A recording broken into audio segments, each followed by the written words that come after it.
Good morning ma'am. Last lecture हम लोगों ने जो कंसीडर किया हुआ था वो एप्लीकेशन नंबर 2 पर, और उस पर हमने सारा चीज़ आपको बताया था। उसमें कहा था एप्लीकेशन नंबर 2 का जो हमारा जो स्टेटमेंट था उसके अकॉर्डिंग हमने आपको बात बताया थी कि इन checking the correctness of formula in physics the method of dimension can be used. But ये जो एप्लीकेशन था वो जिस बेस पर काम करता था वो था होमोजेनिटी का प्रिंसिपल।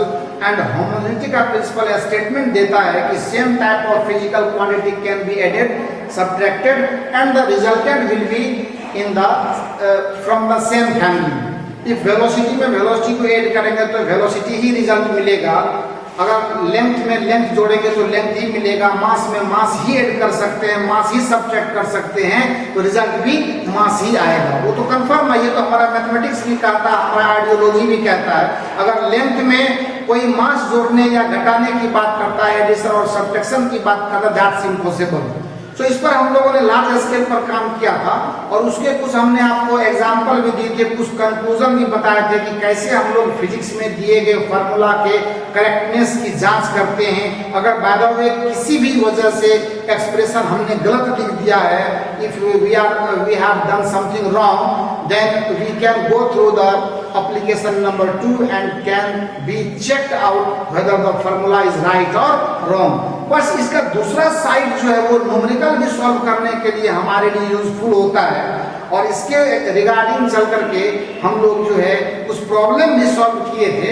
उसी लिंक को थोड़ा सा आज आगे करते हुए आइए कुछ एक दो सवाल इस तरह के हैं जो पहले कभी पूछे गए हैं एग्जाम्स वगैरह में, नीट वगैरह में, एफएमसी, सीपीएमटी इस तरह के, तो उसको थोड़ा सा हम लोग चल करके देखते हैं और फिर देखते हैं कि आगे आज एप्लीकेशन नंबर 3 को भी हम लोग हैंडल करने वाले हैं।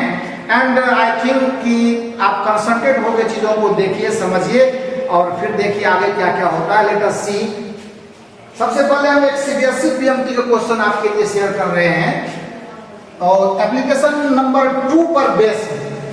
सो सीबीएसई पीएमटी का जो क्वेश्चन है ये आप जरा सा एक बार देखें, आपको भी लगेगा, इसलिए भी आपको शेयर कर रहे हैं कि आपको ये फीलिंग्स आए कि किस तरह के क्वेश्चन एग्जाम्स में पूछे जाते हैं और किस तरह से चल करके हमें मेहनत करना होता है।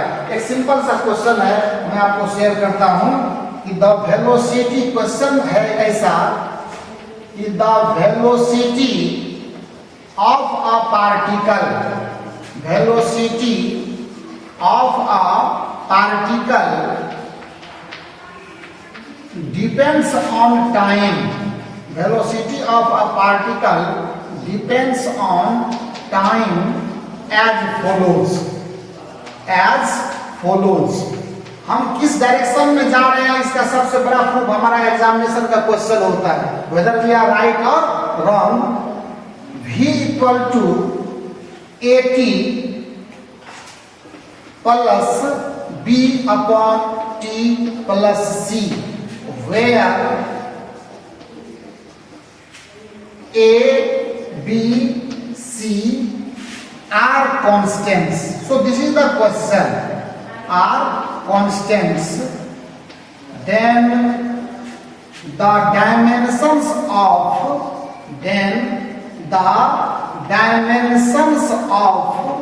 A, B and C will be, we have 4 options. Option number A, L, LT and LT to the power minus 2. Option number B, we have LT to the power minus 2, L and T. Option number C, we have L to the power 2, comma T and L T to the power 2. Option number D, we can have L T to the power 2, LT and L। हमें लगता है कि अगर बिल्कुल exact हम लोग उस process को हैंडल हैंडल कर रहे हैं जो हम लोगों ने होमोजेनिटी प्रिंसिपल में यानी सेकंड एप्लीकेशन के रिगार्डिंग देखा था। एंड इस तरह का क्वेश्चन भी हमने आपको, इस तरह का एग्जांपल भी हमने आपके साथ शेयर किया हुआ था। सो हमें लगता है किसी भी तरह की कोई परेशानी नहीं होगी, बट आइए हम आपको करके दिखाते हैं, परेशान होने की कोई जरूरत नहीं है। So how to proceed, let us write the equation first. v equal to a t plus b upon t plus c। हमारा सवाल कहता है कि जो वेलोसिटी है ये v क्या है, वेलोसिटी है। जब ये v हमारा वेलोसिटी है, obviously the right side will be velocity also as per the rule. And if the right side is velocity then both the term on right side, क्योंकि वेलोसिटी में velocity को add करा तो हमें velocity ही मिला। This is the main thing that we have to consider. So the first term on right side must represent the dimension of velocity, then second term will also represent the dimension of velocity। and आइए करके देखते हैं कि क्या इसके साथ क्या बात है। यानी 10 क्या लिखूं मैं, dimension of a into t should be the dimension of velocity, that is lt minus 1। obviously a equal to l t to the power minus 1 divided by t, and this will be l t to the power minus 2। अब एक चीज ध्यान दीजिए, मैं तो ऐसे सबको करके दिखाऊंगा, बट जब आप नीट के एग्जामिनेशन में बैठे होते, जब एग्जाम परफॉर्म हो रहा होता है, तो वहां पे टाइम मैनेजमेंट सबसे बड़ा चीज होता है, सबसे इंपॉर्टेंट फैक्ट होता है। And if we are able to manage our time, if we are able to save our time, तो इसका बेनिफिट हम लेते हैं मोर एंड मोर क्वेश्चंस को सॉल्व करने में। ये कहीं कैसे, अब जैसे हमने ए का मान लो डायमेंशनल फार्मूला हमने चेकआउट कर लिया वंस, एक बार हम लोग क्या करते हैं, एक बार चेक कर लेते हैं कि l की टू दी पावर माइनस 2 का कोई ऑप्शन हमारे पास है या नहीं है, और वो a के डायमेंशन के रिगार्डिंग। सो सबसे फर्स्ट टाइम अगर डायमेंशन l की टू दी पावर माइनस 2 आता है और कोई भी दूसरा ऑप्शन हमारे पास नहीं है, तो हमें लगता है कि इसके बाद सवाल को आगे सॉल्व करने की हमें जरूरत नहीं होनी चाहिए, और फटाफट हमको ऑप्शन नंबर बी जो है उसमें टिक आउट कर देना चाहिए। एंड ऑब्वियसली हमारा टाइम जो है वो सेव हो जाएगा। ऑल्दो हम इसको सी, और अभी तो यहाँ पर मैं बी और सी दोनों का निकाल के दिखाऊंगा, लेकिन एग्जामिनेशन में इससे आगे कैलकुलेट करने की अब हमें जरूरत नहीं है। So we should make fast ourself, और तब देखते हैं एक आंसर हमारे पास ये आ गया। And when we go for the second term, तो सेकंड टर्म में न्यूमरेटर और डिनोमिनेटर दोनों है। जब ऐसा कभी भी सिचुएशन हमारे सामने आता है, तो पहले वहां हम लोग फोकस करते हैं जहां पे एडिशन या सब्ट्रैक्शन का फैक्टर बनता है। And obviously here in this situation we have in the denominator side t plus c। So first हम लोग क्या करते हैं, होमोजेनिटी प्रिंसिपल को यहां अप्लाई करते हैं, कहते हैं also t plus c dimension of t must be equal to dimension of c, because homogeneity का प्रिंसिपल कहता है कि टाइम ही ऐड हो सकता है। So t representing time, so c must have the dimension of time. So यहाँ पर कहेंगे और dimensional formula of c will be capital T। आप मिलाते चलो, देखो यहाँ पे L आ गया है, सॉरी सी का बिल्कुल ठीक है, टी यहाँ पर सी का लाया ना मैंने, तो सी का डायमेंशन देखिए अपन के पास टी आया हुआ है, नहीं आया हुआ। अब जब डिनोमिनेटर साइड में पूरा का पूरा टर्म हमें टाइम का डायमेंशन दे रहा है, एंड पूरा का पूरा जो फैक्टर है वो हमें वेलोसिटी रिप्रेजेंट करता है, तो मैं क्या लिखूं, फाइनली एक आंसर यहाँ सी के लिए आ गया। कहेंगे फाइनली देन यहाँ पर मैं लिख सकता हूँ then dimension of b upon dimension of t should be equal to l t to the power -1। और अगर ऐसा हम कर चुके हैं, इसलिए क्लियर है कि डायमेंशन ऑफ b जो होगा वो l का डायमेंशन देगा, and this is the final one.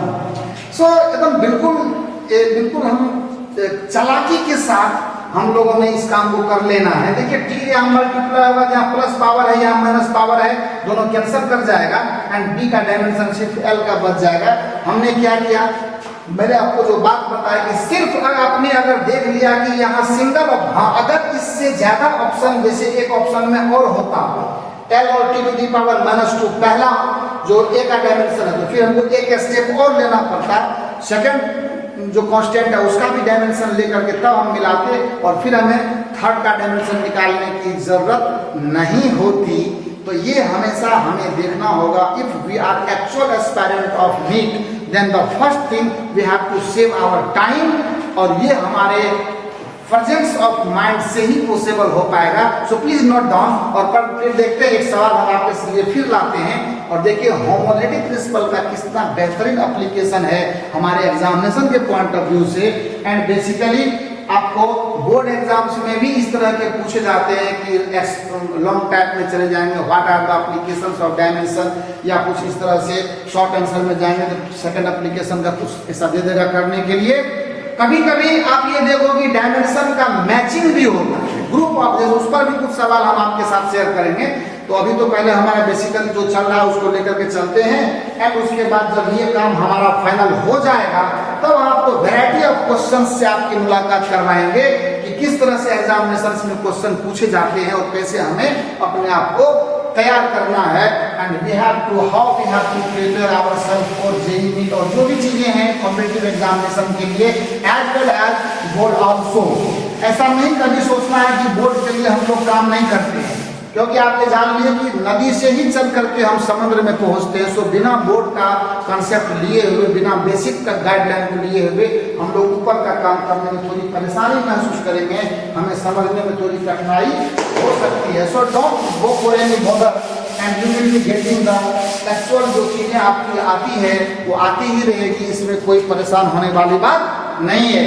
And I think कि आप हम फेवर करेंगे अपने सब्जेक्ट को for your better solution, for your better subject. So आप इसमें किसी की बातों में नहीं आना है, अपने काम को सही तरीके से करना है, और धीरे धीरे कभी जल्दबाजी नहीं करनी है। ये सब्जेक्ट ही ऐसा होता है जिसमें पेशेंस की जरूरत होती है, डिवोशन की जरूरत होती है, सैक्रिफाइस की जरूरत होती है, और तब कहीं जाकर ये सब्जेक्ट आप सीख पाएंगे। और जब ऐसा होगा then you will be getting your result obviously, no matter how you are proceeding towards your result. आइए देखते हैं ये क्वेश्चन फिर होमोलैटिक प्रिंसिपल का ही आपके लिए लाते हैं, और बड़ा ही अच्छा क्वेश्चन है। ये क्वेश्चन जो है AFMC में पूछा गया था। This is the question asked in AFMC, and IIT के स्क्रीनिंग में भी ये क्वेश्चन पूछा गया था 2 बार, यानी पहले ये IIT में पूछा, उसके बाद मेडिकल में पूछा। आपको मैं ईयर लिख देता हूँ, आपको कंफर्मेशन मिल जाएगा। 2004 में IIT ने पूछा, एंड उसके बहुत लंबे समय के बाद 2010 में इसको मेडिकल में पूछा।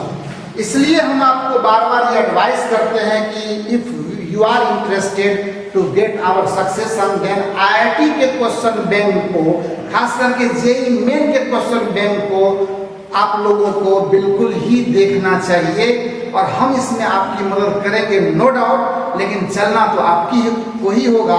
एंड फिजिक्स को फिजिक्स के तरह लेकर के जब तक नहीं चलेंगे परेशानी हमारी लगातार बनी रहेगी। और आप घबराइए नहीं, परेशानियों का इलाज ही हम लोग करते हैं। डॉक्टर के पास लोग बीमारी खत्म करने जाते हैं, बीमारी बढ़ाने नहीं जाते हैं। सो आपको ये कॉमन सेंस भी अलाउ करता है। सो प्लीज सी, क्वेश्चन है in the relation,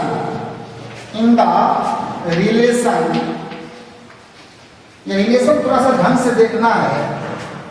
P equal to alpha upon beta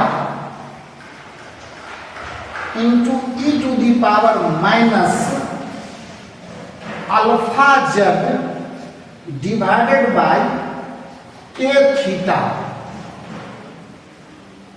अब ये चीज हमारा एक्सप्रेशन है। अब बताता है कि P हमारा क्या है, प्रेशर है। बहुत इंफॉर्मेटिव है ये। P is what, pressure. उसके बाद Z को बोलता है कि it is distance, Z it is distance, and there after K is Boltzmann's constant,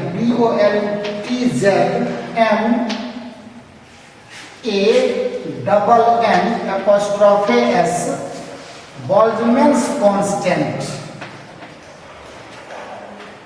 and theta is temperature, and theta is temperature, theta अपन का क्या है, ये टेम्परेचर है। तब the dimensional formula, the dimensional formula, the dimensional formula of beta will be, dimensional formula of beta will be, we have four options. Option number A, m to the power 0, l to the power 2 and t to the power 0. Option number B, we have m, l to the power 2, t. Option number C, we have m, l to the power 0 and t to the power -1, and thereafter we have option number D, and that is given by m to the power 0, l to the power 2 and t to the power -1. अब इसमें कोई shortcut नहीं चलने वाला है। The given expression representing P is pressure, alpha नहीं मालूम है, बीटा का डायमेंशन अपन को चाहिए, z is distance, k is Boltzmann constant and theta is temperature. कैसे इस सवाल को हम लोग सॉल्व करें?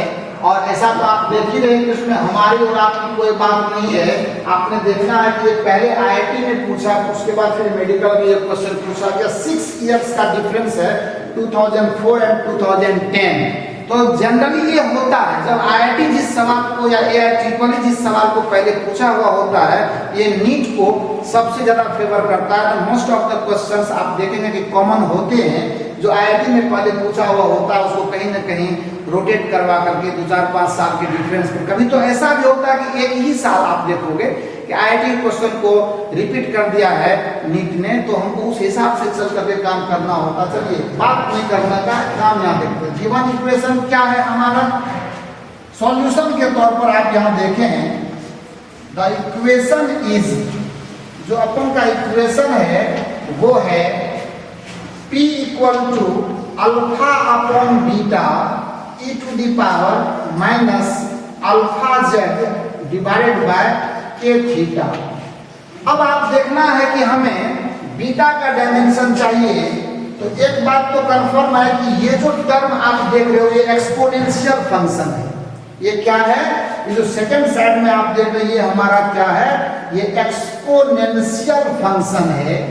और एक्सपोनेंशियल फंक्शन होने की वजह से आप ये समझने की कोशिश करेंगे कि ये एक्सपोनेंशियल फंक्शन के ये पावर है, ये क्या है, पावर ऑफ द फंक्शन है। तो पावर कभी भी कोई यूनिट नहीं ले सकता, power must have the pure number. जैसे x टू द पावर 2 में बोलता हूँ, e टू द पावर -2 बोलता हूँ, तो वो वहां पर क्या है, वो एक प्योर नंबर होता है, उसके पास कोई यूनिट नहीं होता है। इसका ये मतलब हुआ कि ये जो फैक्टर है ये डायमेंशन लेस होना चाहिए। इसकी जरूरत क्या पड़ी, इसी को फैक्टर को रिजॉल्व करके हम यहाँ से अल्फा का डायमेंशन निकालेंगे। और आप देखें कि ये जो पूरा फैक्टर है इसमें कोई यूनिट नहीं है, exponential function is the pure number. और ये जो हमारा प्योर नंबर है, इस प्योर नंबर को हम लोग इधर साइड कर लेंगे। सो P अगर प्रेशर है तो अल्फा अपॉन बीटा ही इसका यूनिट कैरी करेगा। जैसे इससे पहले के एग्जांपल में मैंने आपको एक वेव का इक्वेशन बताया था एसएचएम का, x equal to a sin omega t plus delta. उसमें हमने आपको बताया था कि उसमें जो a होता है एम्पलीट्यूड, वही यूनिट को कंट्रोल करता है, डायमेंशन वहीं से a का आता है जो लेफ्ट साइड में डिस्प्ले, मतलब आपको सब कुछ वहां क्लियर था। सेम सीन यहाँ पर हम लोगों को डालना। तो पहले कहाँ से चलना होगा, इस टर्म को रिजॉल्व करते हैं, कहते हैं कि here alpha into z divide by k into theta, ये पक्का इसका डायमेंशन अगर उठाएंगे तो ये क्या होगा, m to the power 0, f to the power 0, t to the power 0। और आप कहे तो थीटा जो टेम्परेचर है वो भी ले लेते हैं, इसका भी पावर 0, कुछ भी नहीं। थीटा यहाँ पर टेम्परेचर के लिए है और मैं इसी को सीधे यूज करूंगा के, तो यहाँ पर बोल्ट्जमैन कांस्टेंट बन करके आया हुआ है इसीलिए यहाँ पर, और टी को भी हम यहाँ पर यूज नहीं कर सकते क्योंकि टी यहाँ टाइम के लिए, तो थीटा ही इसको रख लेते हैं, हमको काम करने से मतलब है। आइए देखते हैं। सबसे पहले आप हमें बताइए कि जब ये पूरा का पूरा फैक्टर डायमेंशन लेस है तो अल्फा का डायमेंशन क्या होगा। लिखते और dimensional formula of alpha equal to, ये तो कहानी खत्म है, आप नीचे सीधा k इंटू थीटा का डायमेंशन डिवाइडेड बाय z का dimension, but k is Boltzmann's constant. शायद मैंने आपको पहले बताया हुआ है बोल्ट्जमैन्स कांस्टेंट का डायमेंशन, तो कैसे होगा तो रफ कर लेते हैं यहाँ पर कि u इक्वल टू, मान लो कि मैं अगर लिखता हूँ 3/2 kT, ये हिंट है एक तरह से, अगर याद आपको नहीं है तो मैं एक फार्मूला है उसके थ्रू आपको मैं बताइए, एनर्जी इक्वल टू 3/2 kT, के यहाँ पर वही है बोल्ट्जमैन कांस्टेंट है, के यहाँ पर क्या है बोल्ट्जमैन कांस्टेंट। ये आईआईटी का सवाल पहले रह चुका है, इसमें कोई शॉर्टकट नहीं चलेगा, ये आपको करना ही होगा, उसका कोई उपाय नहीं है। अगर बोल्ट्जमैन कांस्टेंट का डायमेंशन आपको याद रहेगा, इसीलिए मोस्ट ऑफ द कांस्टेंट के डायमेंशन जो है वो डायमेंशनल फार्मूला याद होने चाहिए, उसका हेल्प मिल जाएगा आपको। आप देख सकते यू एनर्जी है, यू क्या है एनर्जी है, और टी जो है वो टेम्परेचर है। ये सब कुछ अगर अपने पास आ गया तो क्या होगा बताइए, तो इसीलिए के का जो डायमेंशन होगा वो हो जाएगा अपन का dimension of you divided by dimension of what temperature T. इसको हम लोग थीटा के ऊपर कन्वर्ट कर देंगे तो m L2 t to the power -2 and theta to the power -1। This is the dimensional formula of Boltzmann's constant. ये अब यहाँ पे हम लोग डालेंगे, थीटा अपन के पास है, z डिस्टेंस है, फट से आ जाएगा, इसलिए dimensional formula of alpha equal to, k का डायमेंशन यहाँ से डालो, वो मिलेगा m L2 t to the power -2 theta to the power -1 and इसके साथ एक थीटा और मल्टीप्लाई हो जाएगा एंड नीचे जो है आपको ये टी टेम्परेचर था ना हमारा, तो टेम्परेचर के लिए मैंने थीटा लगाता हूँ, बहुत बढ़िया, बहुत अच्छे। अब यहाँ z हमारा डिस्टेंस है तो यहाँ पर l ले लेते हैं। अब देखो इस थीटा ने इस थीटा को मार दिया, इस l से इसका पावर चला गया, so we will be having dimension m l t to the power -2, force का डायमेंशन आ गया अल्फा, बहुत बढ़िया। अब जब ये फोर्स का डायमेंशन अल्फा शो कर रहा है तो बीटा का डायमेंशन चाहिए, p हमारा प्रेशर है। कितने अच्छे अरेंजमेंट लाए हम लोगों ने, इसको मैं इरेज कर देता हूँ, आपने इसे कॉपी कर लेना है, समझ करके बातें करनी है और समझ करके काम भी करना है। आइए देखते हैं, ऑप्शन तो मैंने डिलीट कर दिया है, फिर भी मैं आपको बता दूंगा, चिंता करने की कोई बात नहीं है। कहेंगे 10 from homogeneity principle, homogeneity principle. If we go through the homogeneity principle, then what will happen? Dimension of P should be dimension of alpha upon beta. Obviously, dimension of beta will be, इसको divide कर देते हैं, dimension of alpha divided by dimension of P. P is pressure. And alpha का dimension अभी अभी आपके पास आया हुआ है, क्या है आप देखो जरा सा, वहां पे फोर्स का डायमेंशन शो करता है ml t to the power -2 divided by pressure का डायमेंशन आपको पता है, फोर्स अपॉन एरिया। तो इसको क्या करते हैं यहाँ पर l to the power 2 area के लिए, और ये फोर्स का dimension ml t to the power -2, ये देखिए मर गया। Overall we have l to the power 2 and that is the dimensional formula of beta। इतने कैलकुलेशन करने के बाद हमें जो मिला वो l to the power 2 मिला, and I think our option is option number A, वो मिटा दिया गया है। ऑप्शन नंबर ए जो उसमें था, जिसमें आपने देखा होगा और कह सकते हैं सजा दीजिए, आपको अरेंज करना है तो m to the power 0, l to the power 2 and t to the power 0। और ये हमारा देखिए आ गया ए नंबर का ऑप्शन मैंने दिया था m to the power 0, l to the power 2 and t to the power 0 and that is the answer. So option B, sorry option A is correct और यही हमारा क्या है करेक्ट आंसर। तो इस तरह से बहुत सारे सवाल हैं जो शीट वगैरह के थ्रू आपको होमवर्क वगैरह में आगे जाएंगे ही जाएंगे। हमने सिर्फ एक सिंपली आपको चीजें बताई और समझते हुए हर बातों को जब सही तरीके से आप देखेंगे तो कहीं से कोई परेशान होने वाली बात नहीं है, ठीक है। सो इसको मैं अब इरेज करता हूं and let us now go for the application number 3.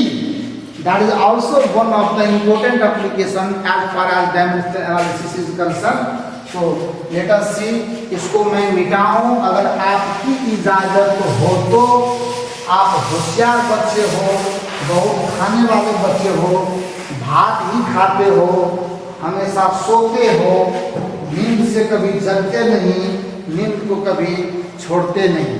सो अब आइए इसको मैं इरेज करता हूँ। इरेज करने के बाद आइए आपसे शेयर करते हैं हम एप्लीकेशन नंबर 3 और बातें करके देखते हैं कि क्या क्या उसमें आगे है। That is also important one. Application number 3 dimension का ये तीसरा एप्लीकेशन है और अब हम ये मान करके चलते हैं कि ये जो हमारा टॉपिक है वो ऑलमोस्ट और फिनिशिंग की तरफ जा रहा है। क्या है ये एप्लीकेशन नंबर 3? आप सुने, हमारी बात को थोड़ी ध्यान से गौर से सुने और कोशिश करें कि किसी तरह का डिस्टर्बेंस उसमें ना आए। अपने अपने कान को खुले रखें, अपने को कंसंट्रेट रखें। क्या है सुनिए जरा सर, कि to convert the units of physical quantity from one system of measurement to the other system of measurement, the method of dimension can be used. ये यूनिट कन्वर्जन है। किसी भी फिजिकल क्वांटिटी के वैल्यू को, उसके unit को मैं अगर एक सिस्टम ऑफ मेजरमेंट से दूसरे, जैसे मान लो एसआई में है तो मैं सीजीएस में लाना चाहता हूँ, सीजीएस में है तो एसआई में लाना चाहता हूँ, और भी है जैसे मान लो एसआई से एफपीएस में ले जाना चाहते हैं। तो इस तरह से किसी भी तरह का कन्वर्जन अगर हमें करना हो तो इस काम के लिए भी हम लोग डायमेंशन के मेथड का यूज कर सकते हैं, इसमें कोई शक वाली बात नहीं है। So please write down the application number 3 to convert. This is the statement, to convert the units of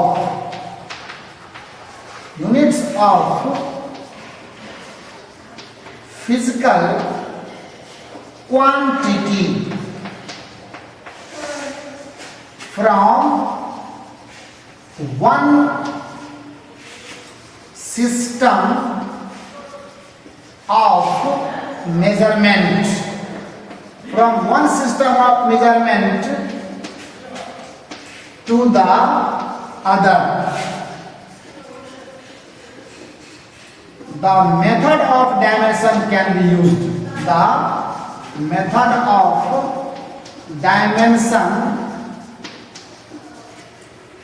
can be used. अब ये क्या है भाई? किसी भी फिजिकल क्वांटिटी के यूनिट को एक सिस्टम से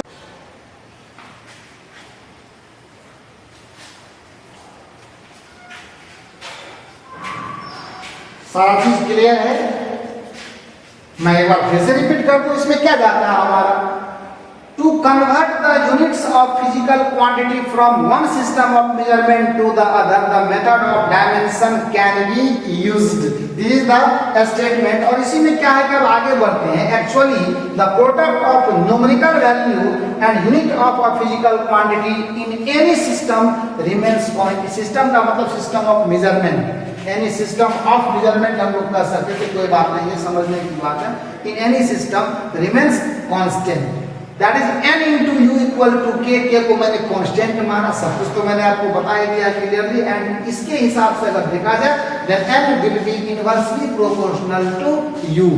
सो अब इसको थोड़ा मैं एक्सटेंड करता हूं। यहां से आपने फार्मूला तो डिजाइन कर लिया, अब ये इसको जब यूज करेंगे तो आप देखेंगे कि कैसे इसको यूज करते हैं।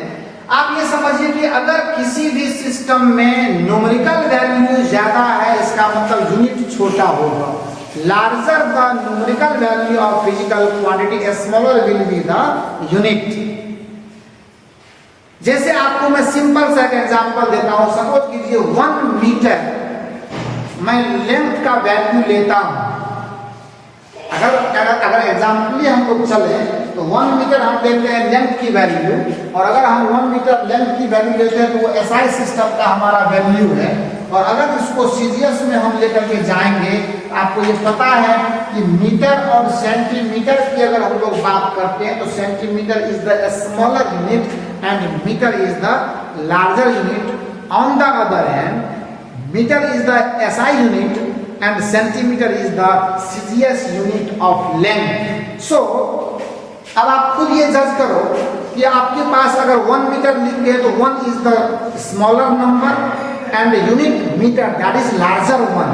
And अगर वही CGS सिस्टम में हम लोग जाते हैं तो 100 centimetre that is written and 100 is the larger number, unit is the smaller that is centimeter. और इसीलिए आप ये बात ये भी देखते हैं कि 1 मीटर इक्वल्स टू 100 सेंटीमीटर। एक तरफ एसआई वैल्यू आता है, दूसरे तरफ सीजीएस वैल्यू आता है, और रिलेशन क्या है कि 1 मीटर इक्वल होते हैं 100 सेंटीमीटर के, नो डाउट। और इसलिए हम लोग इस फार्मूला का यूज करके n1u1 must equal to n2u2 ये हम लोग काम करने वाले हैं। और इसी के लिए हम लोगों ने बातें आगे करी भी है। अब आइए इसका यूज है ना, एग्जाम्पल कुछ लेकर के हम आपको दिखाते हैं। सपोज कीजिए कि अपन के पास एक एग्जाम्पल आता है, एक सवाल बन करके कि कन्वर्ट, समझने की बात है, टेंशन नहीं लेने का, सारी बातें आपके लिए है। आप अगर नहीं सीखोगे तो हमें फिर क्या होगा, कष्ट होगा इस बात से, क्योंकि हमें खुद के लिए कुछ नहीं करना है, जो है वो आपके लिए करना है। कन्वर्ट 1 न्यूटन, ये आपको मैं सिखा देता हूं, इनटू सीजीएस यूनिट। देखिए कितनी बढ़िया बात है, एक छोटा सा एग्जांपल, इनटू सीजीएस यूनिट। अब इस बात को है कि कैसे हम इसको सॉल्व करें, ये हमारे लिए इस इलस्ट्रेशन का कैसे हम आंसर करें, इस बात को जानने के लिए हम लोग देखिए आगे बढ़ते हैं। सबसे पहले हम लोग इस यूनिट पर ध्यान देते, because we will handle the equation on the basis of physical quantity, क्योंकि डायमेंशन ही इसको ऑपरेट करेगा, डायमेंशन ही इसको ऑपरेट करेगा। और इसीलिए फिजिकल क्वांटिटी का पता लगाना हमारे लिए एकदम मस्ट होगा। तो आइए, हमको पता है कि न्यूटन ये है किसके लिए, फोर्स का पता है। Newton is the unit of force, और वो भी एसआई यूनिट है, इसमें कोई शक वाली बात नहीं है। सो अगर हमने फिजिकल क्वांटिटी डिसाइड कर लिया तो no problem, we can have the dimensional formula of force that is mLT to the power -2। और अगर एक बार इसका डायमेंशनल फार्मूला हमने अचीव कर लिया हुआ है तो फिर हमें कोई परेशान होने की जरूरत नहीं है। देन फ्रॉम द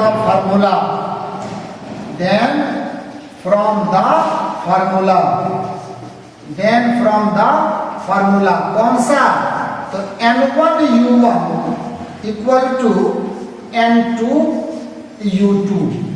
अब इसमें क्या कलाकारी करनी है, जो गिवन है वो लेफ्ट साइड में, और जो डिमांड है या रिक्वायर्ड है उसको हम लोग क्या करते हैं, राइट साइड में इनपुट करते हैं, और तब आकर के चीजें अपने आप क्लियर होगी। थोड़ा सा पेशेंस रख करके, थोड़ी सी सावधानी के साथ आइए हमारे इस एक्सप्रेशन एंड हमारे इस एक्सप्लेनेशन को आप ध्यान दीजिए और देखिए कि मैं कैसे इसको लेकर के आपके लिए चलता हूँ and how the expression is handled now. क्या होगा, रूल क्या है वो देखो। पहले N1, तो N1 के जगह पे 1 Newton, 1 is the digital value, please right now 1। And U1 का मतलब यहाँ पे आपको डायमेंशन लिखना है उस फिजिकल क्वांटिटी का। SI सिस्टम के अकॉर्डिंग हम अभी लिखे हैं, तो मैं M, L और T टू दी पावर -2 लिख रहा हूँ। And we have to calculate the value of N2, यानी न्यूमेरिकल वैल्यू मुझे चाहिए होता है, मतलब 1 न्यूटन कितने सीजीएस यूनिट के इक्वल होंगे। So we are required to find the value of N2 digital value, pure number in CGS. So please अब यहाँ पे फिर क्या करना है अपन को, फोर्स का डायमेंशन लिखना है, बिकॉज सिस्टम के बदलने से फिजिकल क्वांटिटी थोड़ी ना बदलता है, वो तो बिल्कुल नहीं वही रहेगा भाई। अगर हम सिस्टम को चेंज कर देंगे तो फोर्स तो एसआई सिस्टम में भी, एफपीएस में भी, सीजीएस में फोर्स ही रहेगा ना, वो थोड़ी ना बदलने वाला है, नहीं बदलेगा। अब आप ध्यान दें जरा सा, एक बार यहाँ पे मैं रोकूंगा, क्योंकि हमने यहाँ पर भी फोर्स का डायमेंशन रिप्रेजेंट किया और यहाँ पर भी हमने फोर्स का डायमेंशन रिप्रेजेंट किया। And here is also mlt-2, here is also mlt-2। तब तो ये दोनों मार देंगे एक दूसरे को, फायदा क्या, फिर तो N2 = 1 ही मिलेगा, क्या बेनिफिट हुआ हमें, कुछ भी तो नहीं ना। इसके लिए हम लोग क्या करते हैं, इसमें थोड़ा सा डिफरेंस क्रिएट करते हैं, and that is how, please see. यहाँ पर मैं क्या करता हूँ, M1 लिखता हूँ, यहाँ L1 लिखता हूँ, यहाँ T1 लिखता हूँ, यहाँ M2, L2 और यहाँ मैं T2 लिख देता हूँ थोड़ा सा। हाँ, तो कुछ ना कुछ तो एक्स्ट्रा ऑर्डिनरी ये लगाना पड़ेगा ना, नहीं तो फिर काम नहीं बनने वाला। तो क्या करना, आइए देखते हैं। और जब एक बार ये आ गया तो N2 = अब कोई एक्सक्यूज नहीं है, हम फटाफट कैलकुलेशन में आ जाइए। क्या लिखेंगे हम, M1 L1 T1 to the power -2 and there will be division M2 L2 and T2 the power -2 we have. क्या करना है फिर देखते चलिए, न्यूमेरिकल वैल्यू को ऐसे लगाइए, एक जो रेंज वाले हैं, एक जो कैटेगरी वाले हैं, सबको सेपरेट कीजिए और यहाँ लिखिए M1/M2, यहाँ लिखना है L1/L2 and here we have to write now T1/T2 that is power -2। ये हमें पता होना चाहिए कि M1 L1 T1 हमारे किस सिस्टम से मास लेंथ और टाइम है, एंड M2 L2 T2 हमारे किस सिस्टम से मास लेंथ एंड टाइम है। इसका ओरिजिनल फॉर्म खोल करके दिखाइए। Then we will be having, M1 बोले तो SI से है तो 1 kg, M2 है तो 1 ग्राम, सब अपने होता है। ये है 1 मीटर और ये 1 सेंटीमीटर, एंड ये तो 1 सेकेंड यहाँ भी, एंड नीचे भी 1 सेकेंड है। यहाँ तो कोई प्रॉब्लम नहीं है, प्रॉब्लम तो कहीं नहीं है, लेकिन जो बात है वो ये है, ये खत्म हो गया, इसका कोई मतलब नहीं। अब इसको क्या कीजिए, एक कैटेगरी में ले आएंगे। सो 1 × इसको क्या करेंगे, 10⁻³ gram divided by 1 gram, 10⁻² centimetre divided by 1 centimetre. Unit ने यूनिट को मारा, यूनिट ने यूनिट को मारा, लेंथ ने लेंथ को। सो टोटल M2 की वैल्यू आप खुशी से देख सकते हैं, 1 × 10⁻³ into 10⁻², that is equal to 10⁵ is the numerical value. और जानकारी के लिए मैं आपको बताऊं कि जो सीजीएस यूनिट होता है फोर्स का, जैसे अगर एसआई में जाएंगे तो केजी मीटर/सेकंड² होता, वही न्यूटन कहलाता है, और सीजीएस में जाएं तो ग्राम सेंटीमीटर/सेकंड² होता है और वही टाइम कहलाता है। सो जो न्यूमेरिकल वैल्यू 10⁵ आया है ना, इस न्यूमेरिकल वैल्यू को हम लोग ऐसे अब सजा करके लिख सकते हैं 10। हम इसे बोल सकते हैं 1 न्यूटन इक्वल टू 10⁵ डाइन। ठीक है, so 1 newton equal to 10⁵ dyne this is the CGS value of the force and this is the SI value of the force. आपने देखा ना, न्यूमेरिकल वैल्यू छोटा तो यूनिट बड़ा है, न्यूमेरिकल वैल्यू बड़ा तो यूनिट छोटा है. तो this is the conversion rule, how a physical quantity is converted, it is converted from one system to other and how its numerical value going to change. This is the very well pathway to find out that relation. So I think आपको मजा आया होगा इसको समझने में. एक छोटा सा काम और कर लेते हैं, आपको और अच्छा लगेगा. कि अगर मान लेते हैं ग्रेविटेशनल कांस्टेंट उठा, चलिए ठीक है, मैं कहता हूं कि universal gravitational constant. Let us go for the second question. हम आपके लिए 2 एग्जांपल ले करके और तब आज के इस सिस्टम को मैं फाइनल करूंगा. एंड आपके जो मतलब क्या बोलते हैं, जो खुशी का लेवल है, जो हैप्पीनेस है, उसमें कोई तरह का देखिए.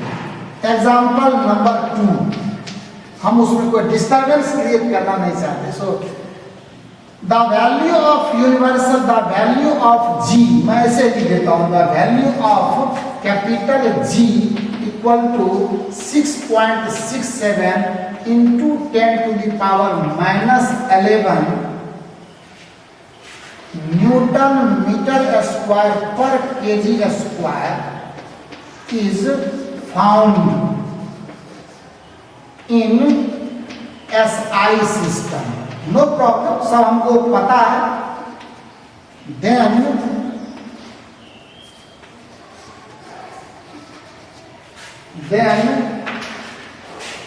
Find its value in CGS system.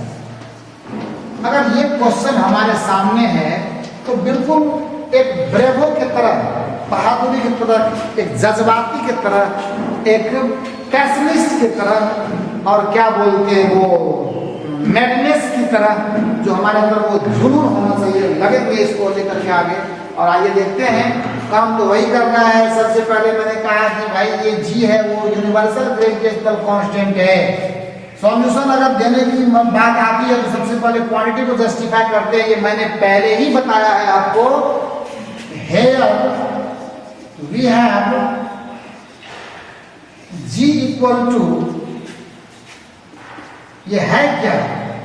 Here G is universal. G is universal gravitational constant. G is universal gravitational constant. No problem, पता है. और अगर ये यूनिवर्सल ग्रेविटेशनल कांस्टेंट है तो हमें तो ये समझ में ग्रेविटेशनल पूरा लिख देता हूँ. ग्रेविटेशनल, यूनिवर्सल ग्रेविटेशनल कांस्टेंट है ये. और अगर ये यूनिवर्सल ग्रेविटेशनल कांस्टेंट है तो इसका डायमेंशनल फार्मूला क्या होता है, ये हमें सबसे पहले मालूम होना पड़ेगा. तो चिंता की कोई बात नहीं. Don't go for any botheration. ये बार-बार मैं आपको कहता हूँ कि कभी भी टेंशन में नहीं आने का, टेंशन लेने का नहीं, टेंशन देने का. ठीक है ना, ये बात होती है. बताइए जरा सा, मैंने बताया हुआ, डू यू रिमेंबर? आपको पता है कि F इक्वल टू होता है G. वहां पर नीट भी है, मैं वहां से डायरेक्ट लिख सकता हूं, लेकिन थोड़ा सा मैं आपको फिर से रिपीट कर दूं. Gm1 m2 upon r square. So G equal to हो जाएगा F r square divide by m1 into m2. So क्या होगा इसका डायमेंशनल फार्मूला? अब किसी से छिपने वाली बात नहीं, इसीलिए मैं लिख ही दूं. बताइए क्या होगा?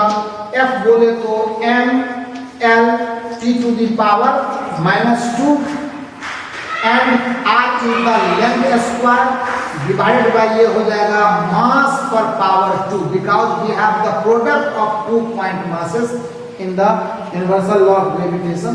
एंड आप देखो कि इस पावर ने, इस पावर पर इसके देखें तो एक मास नीचे बच जाएगा, एक मार जाएगा इससे, एक मास नीचे रहेंगे, l पर power 2. What will be the value now? m to the power -1, l to the power 3 and t to the power -2. This is the dimensional formula of gravitational constant. ये क्लियर हो गया। अब ये हमारा मेन हथियार है, इसीलिए AK-47 कहते हैं। जिस आपका मेन हेड है, यहीं से आगे बढ़ेंगे हम लोग। आइए कैसे बढ़ते हैं तो पता ही है आपको। इसको अगर आपकी इजाजत हो then as per your advice let me erase it and how to write the further expression. कोई टेंशन नहीं, सारा चीज अपने पास आ चुका है। अब क्या करना है, फार्मूला लगा देना है। देन फ्रॉम द फार्मूला कौन सा, तो अपना वही n1 u1 equal to n2 u2 इधर है।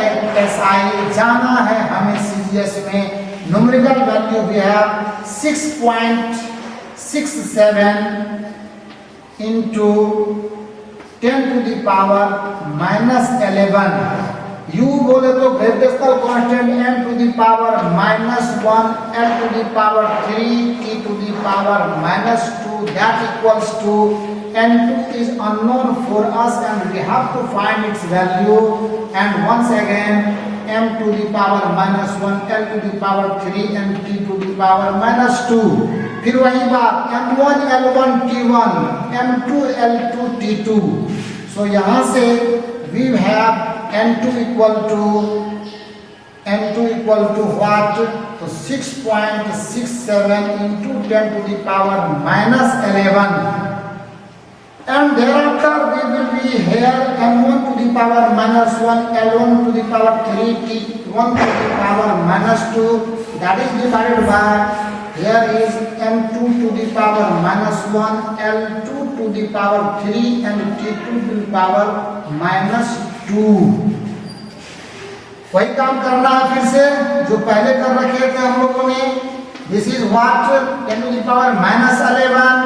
यहाँ क्या करना है, तो m1 upon m2 that on power -1, thereafter l1 upon l2 power आएगा 3 and t1 upon t2 power आ जाएगा -2। अब फिर क्या करना है, प्रोसेस तो हमारा डिक्लेयर्ड है, कोई प्रॉब्लम नहीं है। आपको तो उतारते चलना है। समझदारी की बात यही है कि आप थोड़ा सा केयरफुल होकर काम करें। सो यहाँ इक्वल टू हो जाएगा n2 इक्वल टू व्हाट, और कर दीजिए आप n2 equal to 6.67 into 10 to the power -11।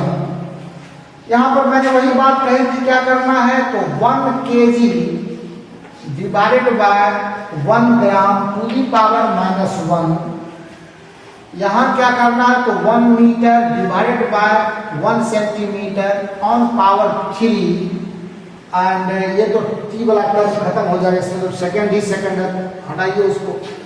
Then it equals to 6.67 into 10 to the power -11, and we will be having 10 to the power -3 gram divided by 1 gram to the power -1, and this is 10 to the power 2 centimeter divided by 1 centimeter on power 3।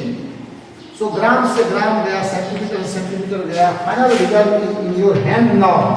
6.67 into 10 to the power -11, and this is 10 to the power -3 into 10 to the power 6। अब आप देखिए कितना आ जाएगा।